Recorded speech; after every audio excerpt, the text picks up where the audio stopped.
So hello and welcome to my channel. मैं रोहित या स्वागत करता हूँ मेरे इस यूट्यूब चैनल रोहित की कक्षा में। तो काफ़ी दिन हो गए है ना, काफ़ी दिन लिटरली आप लोगों ने मुझे देखा नहीं होगा। आखिरी बार भी जो हम लोगों ने किया वो नॉर्मल रिकॉर्डेड वीडियो ही होगा और आई गेस, लेकिन बट उसमें मैं दिख नहीं रहा था। और आखिरी बार मैं लाइव स्ट्रीम आना चाहा बट यहाँ इंटरनेट थोड़ा सा डामाडोल था, बहुत मतलब थोड़ा भी नहीं, बहुत ज़्यादा डामाडोल था। तो बहुत दिक्कत हुई थी, लाइव स्ट्रीम हो ही नहीं रहा था, यूट्यूब स्टूडियो ही नहीं खुल रहा था कि कहाँ से मैं लाइव स्ट्रीम आऊँगा। तो हाँ, ये इशू था। और बट अभी मैं आपके सामने हूँ लाइव रिकॉर्डिंग का, क्योंकि अब रजिस्ट्रेशन भी आपके D2D के साथ हो गए हैं, शायद पॉलिटेक्निक का भी हो गया और आने वाले टाइम में और भी जो भी फॉर्म्स होते हैं वो सब होंगे। और अभी मेरे ख्याल से सही टाइम चल रहा है ना, फेब के लास्ट में इन्होंने रजिस्ट्रेशन ओपन कर दिया D2D का, और पॉलिटेक्निक का भी शायद आ ही गया फर्स्ट ईयर का। तो मैंने देखा नहीं है क्योंकि मेरे पास यहाँ लिटरली टाइम नहीं है। आपको पीछे शायद मेरे रूम दिख रहा होगा, this is exactly Infosys Mysore campus. ठीक है, ये ट्रेनिंग कैंपस है। कहीं भी आप अगर इन्फोसिस उनको हायर करता हो ऑल इंडिया में किसी भी पोस्ट के लिए, किसी भी रोल के लिए, उनको यहाँ इन्फोसिस में मैसूर कैंपस में बुलाया जाएगा। कमाल का कैंपस है यार, 377 एकड़ का कैंपस। अभी तक मैं पूरा नहीं घूम पाया हूँ, यहाँ 1 महीने हो गए हैं। ये रूम है नॉर्मल 3 स्टार होटल का रूम, आप समझ लो। बहुत अच्छा रूम है यार, कमाल का रूम है। व्यू बहुत बढ़िया है, खूबसूरत सा मौसम है। मैसूर ऐसे भी बहुत अच्छा लगता है। यहाँ पे हम लोग जैसे झारखंड से आने वाले लोग, जो नॉर्थ इंडियंस हम लोग प्रॉपर हो गए, वो नॉर्थ इंडियंस के लिए यहाँ का मौसम जन्नत से कम नहीं है। ठीक है, आसपास घूमने के लिए बहुत सारे इलाके हैं। मैसूर पैलेस आप लोग तो देखे ही हो, सुने ही हो, देखें अगर कोई कोई होगे, देखे होगे। कुर्ग है आमने सामने, ऊटी है, बैंगलोर किसी को जाना बैंगलोर जाए, लेकिन बैंगलोर जितना क्राउडेड है उतना ही मैसूर उतना शांत एरिया है। ठीक है, तो खैर मैसूर की बातें कभी और कर लेंगे। लेकिन खैर अभी आपकी D2D के आपको स्क्रीन के सामने दिख रहा होगा। ठीक है, मैं ज़्यादा देर टाइम वेस्ट नहीं करूँगा, आपको भी बहुत सारे काम है, मुझे भी बहुत सारे काम है। मैं वीडियो इसलिए नहीं रिकॉर्ड कर पा रहा था, मेरे MBA के एंट्रेंस एग्जामिनेशंस हैं। MBA मेरे लिए बहुत इंपॉर्टेंट है इस साल घुसना। हाँ, मैं मैसूर में हूँ इसलिए क्योंकि अभी MBA के क्लासेस अभी स्टार्ट होंगे भी नहीं। MBA के क्लासेस जो भी स्टार्ट होंगे वो जून जुलाई से स्टार्ट होंगे। तब तक मैं यहाँ चिल कर रहा हूँ, इन्फोसिस का पेमेंट भी उठा रहा हूँ, इन्फोसिस में पढ़ भी नहीं रहा हूँ। बस मैं इंतज़ार कर रहा हूँ आराम से, मई में जब ख़त्म होगा मैं आराम से निकलूँगा और MBA ज्वाइन कर लूँगा आई गेस। लेकिन ऐसा भी नहीं यार, क्या सोचते हो, यही मैं बोलूँगा? नहीं नहीं यार, मैं पढ़ रहा हूँ, इन्फोसिस का जावा भी सीख रहा हूँ, DBA में सिखा रहे हैं, टेस्टिंग है भाई। अभी हमारी टेस्टिंग स्ट्रीम मिली है। ठीक है, तो उसको मैं सीखने की कोशिश कर रहा हूँ। मैं चाहता हूँ कि इज्जत से मैं पास हूँ, परमानेंट एम्प्लॉय बनूँ और फिर आराम से रेजिग्नेशन देके फिर मैं आगे जो भी मेरी हायर स्टडीज़ की अगर मेरी इच्छा होगी मैं जाऊँगा। एग्जामिनेशन जो मैंने दिए हैं अगर वो अच्छे गुजरते हैं तो बढ़िया बात है, नहीं गुजरे तो इन्फोसिस के साथ कैरी ऑन करूँगा। वैसे भी बुरी थोड़ी ना, इन्फोसिस एज अ ब्रांड बहुत बड़ी बात है। आज के टाइम में, रिसेशन के टाइम में, इन्फोसिस या एम्प्लॉयज़ को बुला रहे हैं, उनको ट्रेनिंग करा रहे हैं, पेमेंट दे रहे हैं, सब कुछ दे रहे हैं, इतना बढ़िया कैंपस है। इन्फोसिस ब्रांड है भाई। ठीक है, तो आपको कोई मौका मिलेगा तो आपको भी मैसूर ही आना है। ठीक है, और खैर बात कर लेते हैं आपके D2D के लिए। मेरे ख्याल से आपको नोटिस आपने सबने देखा होगा, मेरे ख्याल से लेट हो गया, बहुत किसी ने बना भी दिया होगा वीडियो, बट मेरा काम है आपको सही इन्फॉर्मेशन देना, चाहे लेट हो जल्दी हो, मेरा काम है बस बताना। आप देखो समझो, आपको ठीक लगता है मेरा, आपको इस वीडियो के डिस्क्रिप्शन बॉक्स में मेरा लिंक्डइन ID मिल जाएगा, मेरा ट्विटर का हैंडल मिल जाएगा, इंस्टाग्राम मिल जाएगा। वीडियोस के में कमेंट कर सकते हो, मैं देखता ही हूँ। जैसे जैसे मुझे मिलता है समय मैं जवाब दे देता हूँ, क्योंकि मेरा जो रूटीन है ना, आप सोचोगे काफ़ी हेक्टिक रूटीन है। मैं सुबह उठता हूँ 5:30 बजे, ठीक है, चाहे कितनी भी रात में उठना हूँ, सुबह 5:30 बजे उठना पड़ेगा। फिर उसके बाद मैं बैडमिंटन खेलने जाता हूँ, क्योंकि अभी GC 18 ईयर्स हो गया यहाँ का, GC का ग्लोबल एजुकेशन सेंटर का। तो यहाँ पे कॉम्पिटिशन्स चल रहे हैं, तो बैडमिंटन में मैं पार्ट किया हूँ, मैराथन हो गया, ये सब में तो बैडमिंटन खेलने में जाता हूँ। वैसे मैंने यहीं आके सीखा बैडमिंटन और अच्छा सीख लिया मैंने। तो मैं अब आज ही हारा, सेमीफाइनल्स में हार गया। तो खैर बैडमिंटन ऐसे हर दिन खेलने जाना पड़ता है। फिर उसके बाद 8 बजे से क्लासेस होते हैं, वही जो वर्क स्पेस आपको बोल लो, चाहे क्लासेस बोलो, जो बोलो यार, GC2 वही जो KGF वाली बिल्डिंग आप लोगों ने मेरे इंस्टाग्राम या फिर मेरे टेलीग्राम या जहाँ भी आपने देखा होगा, ठीक है। तो वो बिल्डिंग में हमारी होती है, ट्रेनिंग चल रही होती है, सुबह 9:15 से होती है, शाम के 5 साढ़े 4। वो एजुकेटर के ऊपर वो कितने देर पढ़ाना चाहता है, ठीक है। उसके बाद फिर मैं जिम जाता हूँ, जिम से 7:30 बजे निकलता हूँ। फिर उसके बाद खाना खाता हूँ, रूम में आता हूँ 10 बजे डायरेक्ट रात में। फिर भाई शरीर सोने का नहीं दिखता, फिर बस जस्ट सो जाओ, बस सो जाओ, ऐसा स्थिति हो जाता है। उसमें पढ़ना भी पड़ता है MBA के लिए, तो ये सब चीज़ें हैं। तो ये है मेरा हेक्टिक, इसलिए मैं वीडियोस पोस्ट नहीं कर पा रहा हूँ, खुद रिकॉर्ड नहीं कर पा रहा हूँ। आज संडे था, आज मैं ऊपर से बैंगलोर से आया हूँ, मेरा कल एग्जाम ही था टेस्टनेट का। मैं बैंगलोर से अभी आया हूँ, सुबह में आया था, बैडमिंटन मैचेस थे, वो खेला दोपहर में, फिर सो गया। फिर अभी मैं आपके लिए वीडियो रिकॉर्ड्स कर रहा हूँ, ठीक है। तो आपका रूटीन आपके सामने, कुछ रूटीन में बताने को है नहीं गाइस, ठीक है। आपके पास मेरे ख्याल से होना ही चाहिए जो निवासी प्रमाण पत्र, जिसको हम लोग रेसिडेंशियल हमेशा से बोलते आए हैं। आपको पिछले वीडियोस आपको जरूर देखनी चाहिए। हाँ, लेकिन बहुत पुराने D2D के वीडियोस आप देख के कोई फायदा नहीं, क्योंकि उनका सिलेबस अब चेंज हो गया। सिलेबस के मैं बारे में बात कर लूँ तो पिछले 2 वीडियोस आप जाके D2D का देख लो, चाहे 80 दिन पहले की वीडियोस देख लो, जो मैं बहुत पहले बनाया था, फिर या फिर 50 डेज जो मैं यहाँ पे हूँ 50 डेज से आई गेस उतने दिन पहले का जो मैं वीडियो वहाँ पे बना के आया था घर पे रखे, वो वीडियो आप देख लो। वो वीडियो में भी मैंने बताया कि डिप्लोमा फर्स्ट ईयर में जो भी सिलेबस है, फर्स्ट सेमेस्टर सेकंड सेमेस्टर में डिप्लोमा का जो भी सिलेबस है, चाहे मैथ फिजिक्स केमिस्ट्री का, वही आपको बस पढ़ना है। चाहे उसमें इंटीग्रेशन है तो पढ़ो, नहीं है तो मत पढ़ो, डिफरेंशिएशन का जितना पार्ट है उतना पढ़ो, जो भी चैप्टर है उतना ही पढ़ना है, और जो भी बुक फॉलो करते करो। अगर आपको उनसे ज्यादा क्वेश्चन बनाना है तो आर एस अग्रवाल उठा लो भाई, मैथ्स के, फिजिक्स के कोई बढ़िया से साइड बुक्स उठा लो, प्रदीप का उठा लो, कॉम्प्रिहेंसिव का बुक उठा लो, 11th 12th का उठा के पढ़ो, वही सब पढ़ना जो टॉपिक्स फर्स्ट सेमेस्टर में। ये नहीं कि एक्सटेंडेड होकर अपने से एक्स्ट्रा पढ़ो। हाँ, आपको पढ़ने की इच्छा पढ़ो, लेकिन फिर मत बोलना कि भाई मैंने बताया नहीं। भाई मैं बता रहा हूँ डिप्लोमा फर्स्ट ईयर ही आपको पढ़ना है, उससे ज्यादा पढ़ोगे तो आपको ही समझना है। आप देख लो जितना फर्स्ट ईयर में उतना सब ज्यादा प्रैक्टिस करना, आर एस सवाल करो, मैथ काफी है यार। और D2D जैसे एग्जामिनेशन के लिए 16 अप्रैल डेट है ना मेरे ख्याल से, I guess if I'm not wrong, then the date is of 16 April. Okay, 16 April is fine यार, you just have 1 month, you can prepare like D2D examination very easily यार।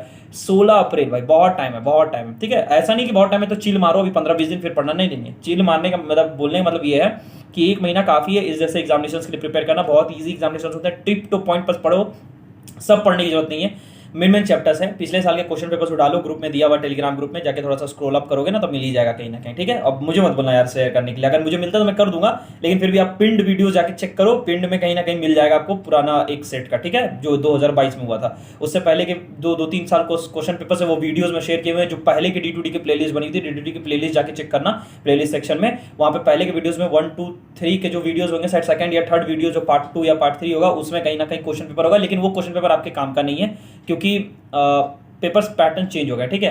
तो ये चीज़ें हैं। आपकी रजिस्ट्रेशन 25 से 20 तारीख तक में स्टार्ट हो चुकी है, 20 मार्च तक चल रही है। परीक्षा से 4 दिन पहले आपको एडमिट कार्ड मिलेगा। 16 को एग्जाम है, रांची में एग्जाम होगा, ऑनलाइन एग्जामिनेशन होने जा रहा है, ठीक है। तो ये चीज़ आपका OMR सीट में नहीं करना है, कंप्यूटर में बैठ के करना। तो जिनको भी कंप्यूटर में हैंड्स ऑन बैठा नहीं, उनका हाथ नहीं बैठा, तो आप कहीं साइबर ओबर कैफे में जाके थोड़ा माउस उसके साथ यूज करो, ताकि आपको भी हाथ बैठ जाए। नहीं तो आपको क्वेश्चन का आंसर पता होगा, लेकिन आपको क्लिक मारने में एक जगह C मारा जाएगा, C की जगह B मारा जाएगा। तो ये चीज़ों से बचना है, तो लिटिल बिट आप प्रैक्टिस कर लो, ठीक है। फीस आपके सामने, आप ये सब नॉर्मल बातें हैं, आप ये सब समझते हो, ठीक है। और ये शैक्षणिक योग्यता मतलब एजुकेशनल क्राइटेरिया तो आप पास हो गई, इसमें कोई बड़ी बात नहीं है। आपको फिर भी कोई दिक्कत लगता है तो मेरे से कंसल्ट करो, सारे डिस्क्रिप्शन बॉक्स में आपको आईडीज के लिंक मिल जाएंगे, वहां से मेरे से कांटेक्ट कर सकते हो। थोड़ा जवाब देने में आधा दिन 1 दिन हो सकता है, लेकिन मैं जवाब जरूर दूंगा, ठीक है। ये चीज़ आप भी जानते हो, आपके सीनियर्स आप पूछ लो, ये चैनल इस चैनल ने उनकी कितनी मदद की, और उन्होंने भी मुझे बहुत सपोर्ट किया। ऐसा नहीं है कि सिर्फ मैंने ही कुछ किया, उन्होंने बहुत सपोर्ट किया, ठीक है। और मैं बहुत ज़्यादा वीडियोस बना नहीं पाऊंगा, लेकिन हाँ, काउंसलिंग तक मैं एक्टिव रहने का पूरा कोशिश करूंगा। तो उसके लिए मुझे आपकी एक सपोर्ट चाहिए कि जो भी मैं वीडियोस बनाऊंगा, आप उसको अपने जो भी आपके टेलीग्राम ग्रुप्स हैं, कॉलेज के व्हाट्सएप ग्रुप है, जो भी, वहाँ जाके लिंक शेयर कर दो वीडियोज़ के, काफ़ी है, ठीक है। बस इतना ही चाहिए। सब्सक्राइब उसका के लिए मैं नहीं बोलता, आपको पसंद आएगी आप करो, नहीं पसंद आती नहीं करो, ठीक है। लाइक आपको लगता है कि मैंने कुछ टाइम निकाल के बनाया है तो भाई कर देना, नहीं तो it's okay, it's up to you, ठीक है। अब आगे चलते हैं कि रजिस्ट्रेशन कहाँ से करना है आपको, ठीक है। मैं पार्ट बाय पार्ट बता देता हूँ आपको, बेसिक सी बातें, फिर भी अगर आप लोगों ने कर लिया तो देख लो, जिन्होंने नहीं किया आपके पास टाइम, आप आराम से कर लेना, लेकिन लास्ट 2-3 दिन में मत करना, उससे पहले ही निपटा लेना, ठीक है। ऑनलाइन एप्लीकेशन सबमिशन जैसे भी 2023 में जाओगे तो आपको इस तरह का पोर्टल ओपन होगा। यहाँ पे आपका B.Ed का फॉर्म ओपन है, ठीक है, इसको हटाओ यार। B.Ed का फॉर्म ओपन है, और diploma entrance competitive examination lateral entry का फॉर्म ओपन है, ठीक है। पॉलिटेक्निक का भी फॉर्म ओपन नहीं हुआ, ठीक है। और इंजीनियरिंग एंट्रेंस कॉम्पिटिटिव एग्जामिनेशन ये आपको भरना है। बहुत लोग कंफ्यूज कर जाते हैं, diploma entrance competitive examination lateral entry से, आपको ये भरना है, EECE लैटरल एंट्री, ये है इंजीनियरिंग एंट्रेंस थर्ड वाला, ठीक है। इसको क्लिक करोगे, इस तरह से पोर्टल ओपन हो जाएगा। यहाँ आपको start application, closing date of the application आपको दिख जाएगा। आपको अप्लाई ऑनलाइन में जाना, जिन्होंने अभी तक कुछ भी नहीं किया उनको अप्लाई ऑनलाइन में जाना है, ठीक है। आपको पहले रजिस्टर करना, आपका नाम, ईमेल आईडी ये सब अच्छा से देना, गलती नहीं करना। पासवर्ड आपको 8 रखना है, 8 कैरेक्टर्स का ही आपको रखना है, सिर्फ 8 से ज्यादा नहीं, 8 से कम नहीं।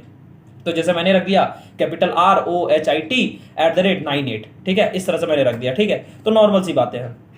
फिर एप्लीकेंट फिर जब आप कर लोगे तो फिर उसके बाद आपको एप्लीकेंट लॉगिन में आके चेक करना होगा, ठीक है।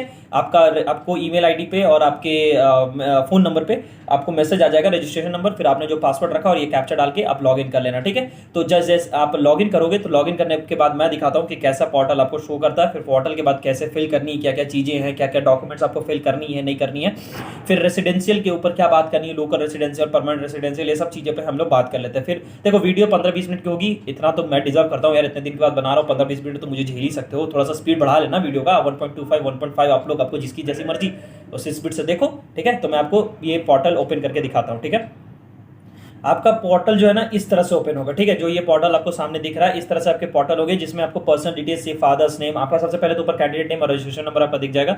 फिर father's name, mother's name, gender, date of birth, फिर मोबाइल नंबर आपका दिखेगा। माफ़ करो, मोबाइल नंबर ब्लर करना पड़ रहा है, नहीं तो देखो मुझे कोई दिक्कत नहीं, लेकिन फिर बहुत लोग ऐसे भी होते हैं ना जो हर समय परेशान करते रहते हैं, वो नहीं समझेंगे कि मैं कितना बिजी हूँ, ठीक है, वो हर समय कॉल करते रहेंगे, क्यों नहीं उठा रहे हो, क्यों नहीं उठा रहे हो। तो इसलिए मैंने मोबाइल नंबर ब्लर किया, वरना आप जाके पूछ लो, मैंने बहुत लोगों को अपना फ़ोन नंबर दिया, और वो अच्छे लोग हैं भाई, वो लोग कॉल नहीं करते, वो लोग पहले मुझे मैसेज करते हैं व्हाट्सएप में कि आप फ्री हो तो मैं कॉल करूँगा। तो ऑब्वियसली इस तरह से अच्छा लगता है यार कि आप पहले आपसे पूछ लो आप प्राइवेसी में कहाँ पे हो, नहीं हो, बाकी लोग बस कॉल कर देना है, ठीक है। तो वो चीज़ें से इसलिए मैंने ब्लर कर किया हुआ है। फिर एनुअल फैमिली इनकम आप अपना डाल देना, जो भी आपके।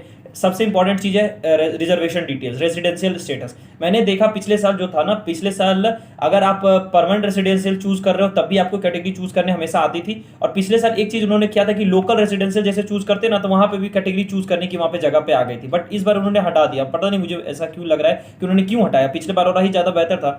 लेकिन फिर भी मैं आपको बता देता हूँ, जिनके पास भाई यहाँ का रेसिडेंशियल है, जिनका यहाँ पे आपका लोकल रेसिडेंशियल सर्टिफिकेट बना हुआ है, और आपका प्लस जाति प्रमाण पत्र भी साथ में बना हुआ है, जैसे जिनका देखो परमानेंट रेसिडेंशियल बनता नहीं है, ठीक है, झारखंड में लोकल रेसिडेंशियल सर्टिफिकेट ही बनता है।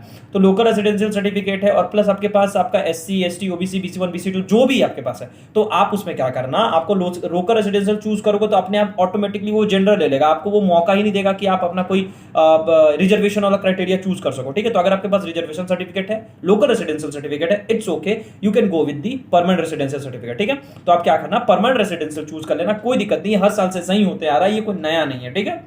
आप आपके पास SC ST OBC BC1 BC2 किसी भी चीज का सर्टिफिकेट है, लेकिन लोकल रेसिडेंशियल सर्टिफिकेट है तो भी आपका चलेगा, क्योंकि आपका झारखंड में परमानेंट नाम से कुछ बनता ही नहीं है, लोकल ही बनता है, ठीक है, लोकल बनता है। और फिर भी आपका रिजर्वेशन वाला जो भी सर्टिफिकेट्स हो तो बन ही जाते हैं, तो फिर कोई इशू नहीं, आप परमानेंट रेसिडेंशियल चूज करना। फिर यहाँ पे जाके चूज कैटेगरी में जनरल हो तो जनरल चूज कर लेना, आपकी जैसी मर्जी, SC हो ST हो जो भी हो, ठीक है, आप चूज कर लेना। अगर ST चूज कर रहे हो तो कौन सा प्रिमिटिव टाइप है तो वो चूज कर लो, SC हो तो फिर देखो क्या आता है। तो ये सब चीजें हैं, SC में कुछ नहीं आता, ST में आता है, ठीक है। BC2 है, अब कर लो, सब कैटेगरी में डिसेबल पर्सन हो तो टिक करो चेकबॉक्स में, वरना छोड़ दो। फिर TFW स्कीम अवेल करना चाहते हो, जो जिनका फैमिली इनकम 2 लाख से नीचे शायद है, तो उन्हीं को शायद TFW मिलता है, जिनका इनकम सर्टिफिकेट होता है, ठीक है। तो अगर आपके पास है तो यस कर देना, ठीक है, और नहीं है तो फिर नो करके आगे बढ़ना, ठीक है। तो मैं बार बार बोल रहा हूँ, जिनका रिजर्वेशन क्राइटेरिया आपको फुलफिल करना है, आपका फायदा उठाना रिजर्वेशन क्राइटेरिया का, लेकिन फिर भी लोकल रेसिडेंशियल सर्टिफिकेट है तो नो प्रॉब्लम, आप परमानेंट रेसिडेंशियल चूज करके जो भी आपका क्राइटेरिया आप चूज करना, क्योंकि अगर आप लोकल रेसिडेंशियल चूज करोगे ये सोच के कि आपके पास लोकल रेसिडेंशियल सर्टिफिकेट है, तो ट्रस्ट मी ये जनरल ऑटोमेटिकली आपको वहां शो करेगा, आपके पास कोई ऑप्शन नहीं होगा सिवाय जनरल के, ठीक है। तो अगर आपको रेसिडेंशियल के साथ आपको चूज करना है SC ST BC1 BC2 तो गो विद दी परमानेंट, ठीक है, चाहे आपके पास लोकल रेसिडेंशियल सर्टिफिकेट हो या परमानेंट हो, ठीक है, कोई दिक्कत नहीं, आप चूज करके आगे बढ़ जाना। फिर क्वालिफिकेशन डिटेल्स में आप क्या कर रहे हो, BSc हो, डिप्लोमा एग्जामिनेशन हो, DVOC हो, जो भी हो, आप जो भी हो, आपके जो भी है डिप्लोमा एग्जामिनेशन है जो इस साल के पास आउट है, उनका तो अभी कुछ आया नहीं होगा रिजल्ट, तो अगर आ गया हो तो ठीक है, नहीं आया तो फिर आप अपीयरिंग में डाल के आगे बढ़ते चलने जाना। और जो पास हो गए हैं वो अपना फाइनल ईयर का नंबर डालेंगे, फाइनल ईयर जो आपका 6 सेमेस्टर का जो मार्कशीट आता है, जो 2022 उस तक में पास हुएंगे, अगर वो फॉर्म भर रहे हैं तो आपका फाइनल ईयर का जो 6 सेमेस्टर सर्टिफिकेट होता है उसमें एग्रीगेट मार्क्स होते हैं, ठीक है, नीचे लास्ट में ऐसे कॉलम स्क्वायर बॉक्स का बना होता है, जिसमें फिक्स और 6 सेमेस्टर का मार्क्स ऐड होता है, टोटल मार्क्स होते हैं, टोटल होते हैं, वो आपका एग्रीगेट परसेंटेज होता है, वो आप यहाँ पे लिख दोगे। बाकी अपना डिप्लोमा एग्जामिनेशन में जो भी ब्रांचेस आप चूज करो, 10th का अपना सब कोई पासिंग डालोगे, जो भी बोर्ड से हो, झारखंड बोर्ड हो, जो भी बोर्ड है आप करो, यहाँ पे टोटल डालो, और यहाँ पे यूनिवर्सिटी का अपना जो रोल नंबर आपको मिला होगा, बोर्ड रोल नंबर 1650, जैसे मेरा था 1650-20 237, आपका ईयर के हिसाब से जो भी होगा। रिजल्ट स्टेटस में आप पास हो तो पास डाल के आपको नंबर फिल करना होगा, अगर अपीयर्ड है तो फिर आपको मार्क्स डालने नहीं पड़ेंगे, फिर मार्किंग सिस्टम में बस इतना डाल देना परसेंटेज और रोल नंबर अपना डाल के बस आगे बढ़ जाना, कोई इशू नहीं है। यहाँ पे क्या आपको डालना है, इंस्टीट्यूट का नेम डालना है, आप अपना जो भी कॉलेज से पढ़ रहे हो वहां का नाम डालो, और रोल नंबर जो आपका बोर्ड रोल नंबर आपको मिला है तो आप प्लीज आप वहां पे फिल कर दोगे। अगर आप पास हो तो फिर पास में अपना फाइनल ईयर का मार्क्स नंबर डाल देना, जो 5th और 6th सेमेस्टर का एग्रीगेट बन के आता है, ठीक है। और अगर आप JUT से बोर्ड से नहीं हो, कोई और अदर बोर्ड से, क्योंकि मैं ये जो बता रहा हूँ फाइनल ईयर का नंबर वो JUT बोर्ड के लिए, अगर आप JUT बोर्ड से बाहर के हो तो प्लीज आपका बोर्ड का जो हिसाब है, जैसे अगर BIT मिश्रा में, यूनिवर्सिटी पॉलिटेक्निक जो BIT मिश्रा का है, उसके बहुत स्टूडेंट्स मेरे साथ रहे हैं कॉन्टैक्ट में, तो उन्होंने बोला था कि उनका 6 सेमेस्टर्स का टोटल 1 2 3 4 5 6 सेमेस्टर्स का उनका एग्रीगेट बनता है। तो अगर आपका जैसे भी एग्रीगेट बनता है, ठीक है, अगर आप JUT वाले हैं तो आपका 5th 6th का एग्रीगेट बनता है, और अगर आप कोई अदर बोर्ड से हैं तो दूसरा बोर्ड से बनता है, तो आप उस हिसाब से फॉलो करना, ठीक है। तो जैसे कि आपको मैंने जैसे बताया अपना रोल नंबर ये सब जब डालोगे, अपना सेलेक्ट स्टेटस जैसे डालोगे कि आप पास हो क्या हो नहीं हो, तो जैसे अगर आप अपीयरेंट डालोगे तो आपको यहाँ 3 ही ऑप्शन दिखेंगे। यहाँ पे जो ये अपलोड्स का सेक्शन है, डॉक्यूमेंट्स अपलोड का, वहाँ पे सिर्फ आपको फोटोग्राफ दिख रहा होगा, ठीक है। फोटोग्राफ आप 50 KB के साइज तक में डालना मैक्सिमम, सिग्नेचर, और LTI का मतलब लेफ्ट थंब इंप्रेशन, ठीक है। तो लेफ्ट थंब इंप्रेशन लेके उसका पिक क्लिक करके उसको रिसाइज करके यहाँ पे अपलोड करना, ठीक है। और अगर आप पास्ट डालोगे स्टेटस किसी भी चीज में, ठीक है, पास्ट स्टेटस डालोगे, 10th का यहाँ पे नहीं मांग रहा है, यहाँ पे सिर्फ मांग रहा है अपलोड मार्कशीट या सर्टिफिकेट ऑफ डिप्लोमा, या फिर अगर बीएससी डिग्री है, मतलब आपके डिग्री के सर्टिफिकेट्स मांगे जा रहे हैं, आपके 10th के सर्टिफिकेट्स नहीं मांगे जा रहे, ठीक है। तो डिग्री की सर्टिफिकेट आप अब यहाँ अपलोड कर देना बहुत इजीली, कोई बड़ी बात नहीं है। अगर आप पास डालते हो तो अगर आप अपीयरिंग डालोगे तब ये नहीं मांगेगा, ठीक है। अपीयरिंग जैसे डालोगे तो ये नहीं मांगेगा, क्योंकि अपीयरिंग में यहाँ पे कुछ नहीं मांगना है। फिर उसके बाद आप ये सब डिटेल्स अपना भरोगे, एड्रेस फेड्रेस वाला, वो सब भरने के बाद डिक्लेरेशन आप टिक करना, डिक्लेरेशन टिक करने के बाद सेव करना, आगे बढ़ना, पेमेंट्स का ऑप्शन आएगा, पेमेंट करना। पेमेंट मेरे ख्याल से ऑफिस आवर्स में करो, बेहतर है, वैसे कोई दिक्कत नहीं। मैंने तो हर बार यूपीआई से किया तो मेरा तो कभी अभी पेमेंट नहीं फंसा है, क्योंकि ये बहुत बढ़िया गंदा रिकॉर्ड है भाई जेसीसीबी का, यहाँ पेमेंट बहुत फंसता है। लेकिन उम्मीद करता हूँ कि आप लोग में से किसी का पेमेंट ना फंसे, ठीक है। तो बेसिकली वीडियो में यही है, आपको कैसे करना है रजिस्ट्रेशन मैंने बता दिया। मेन चीज था आपका ये रेसिडेंशियल क्राइटेरिया पे आप क्या चूज करते हो, रेसिडेंशियल क्राइटेरिया में बेहतर तरीके से आप चूज करना। आई गेस आपको कोई दिक्कत नहीं होनी चाहिए, मैंने बहुत क्लियरली बता दिया। आप वीडियो को रिवाइंड करना, सुनना, फिर से फास्ट फॉरवर्ड कर लेना, जैसे भी आपको सुनने की इच्छा फॉरवर्ड करो, सुनो, देखो, समझो। कोई दिक्कत होती है तो फिर बाकी डिस्क्रिप्शन बॉक्स में लिंक है, इंस्टाग्राम, ट्विटर, जहां पे आपको ठीक लगे, लिंक्डइन में जहां ठीक लगे आप आओ, पूछो, कोई दिक्कत नहीं, मैं जवाब देने के लिए हमेशा रेडी हूँ, ठीक है। बाकी रूम जैसा भी आपको दिख रहा है प्लीज उसके लिए माफ कर देना, क्योंकि ये एक तरह से रूम ही है, तो मैं कहाँ रिकॉर्ड करूँ, ठीक है। कभी आपको दिखाऊंगा मैसूर का कैंपस, उसका भी एक छोटा सा क्लिप बना के मैं दिखा दूंगा, कैसा लगता है। बहुत बढ़िया लगता है यार, जो भी लगता है, हर चीज स्टेप टू द पॉइंट है, एकदम प्रिसाइज बनाई हुई, डिजाइनिंग बेहतर है, सब कुछ बेहतर है यार। कोई भी चीज मजाक में नहीं बनाया हुआ कि हाँ चलो ठीक है बिल्डिंग बना देते, नहीं नहीं नहीं, हर चीज, हर बिल्डिंग आपको ध्यान से बनाई गई है, ठीक है।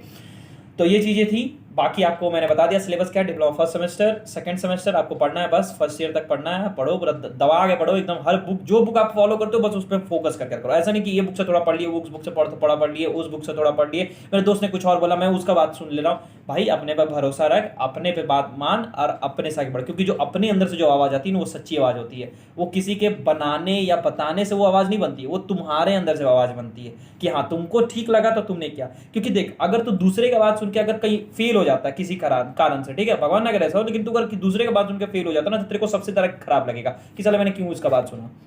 लेकिन तू अगर अपनी बात सुन के फेल हो जाता तो तेरे को लगेगा कि हाँ मैंने कुछ सीखा, मैंने ये गलती की, मैंने खुद सीखा, अब मैं ये गलती नहीं करूंगा। ये तुम्हारी सक्सेस की और तुम्हारा कदम है। क्योंकि अगर तू बिना हारे अगर कहीं आगे बढ़ रहा ना तो तू गलत कदम में बढ़ रहा है, ठीक है। तो तेरे को हारना भी बहुत जरूरी है, लेकिन तू अगर अपने दम पे डिसीजन लेके हारा तो तेरी स्किल डेवलप हो रही है कि तूने देखा, समझा, तूने वो डिसीजन लिया, अब तेरे को वो चीज नहीं लेना अगर तू हारता है तो, ठीक है। जीतता तो बहुत बढ़िया बात, तेरे को सबसे ज्यादा खुशी होगी। तो इसलिए मैं बता रहा हूँ कि भाई अपनी डिसीजन ले, जो बुक फॉलो करना है कर बुक फॉलो। कोई प्रीसेट क्वेश्चंस नहीं है यार, ठीक है, कि D2D के लिए कोई बुक फॉलो करना है नहीं करना। आप अपने डिप्लोमा के कोर्स बुक फॉलो करो, फर्स्ट ईयर के काफी हैं।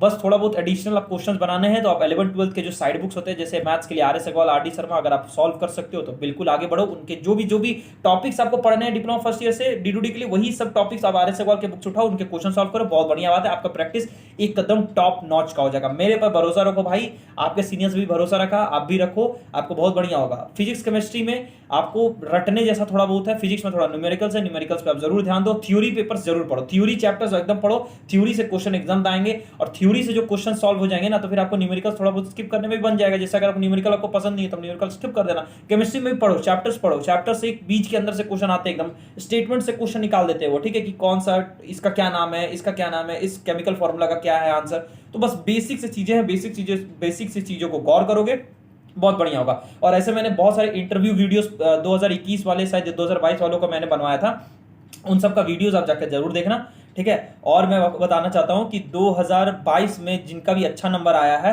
उनके साथ मैं बहुत जल्दी इंटरव्यू रिकॉर्ड करने वाला हूं आप लोगों के लिए, कि उन्होंने कैसे सक्सेस अपना पाया, उन्होंने कैसे तैयारी की, ताकि आपको हेल्प होगा, ठीक है।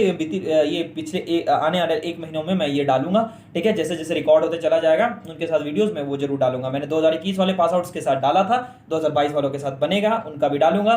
बस आप चैनल को शेयर करो, सपोर्ट करो, बाकी लोगों, अपने बैचमेट्स को दिखाओ जो भी तैयारी कर रहे हैं। फिर भी कोई दिक्कत होती है मैसेज करो, टेलीग्राम में मुझे DM करो, इंस्टाग्राम में करो, जहां करना है आपको करो, कमेंट करो, आपको जो पसंद है करो। बस चैनल के साथ बने रहो, लास्ट तक रहो, सपोर्ट करूंगा, मैं खुद भी रहूंगा आपके साथ, मैं कभी भी पीछे नहीं हटता हूं, चाहे मैं कितना भी बिजी रहूं, मैं आपके लिए हमेशा खड़ा रहूंगा। तो मिलता हूं आपसे आगे के वीडियोस में गाइस, तब तक के लिए अपना ख्याल रखें, सेफ रहें एंड सुरक्षित रहें। Thank you, have a nice day, bye.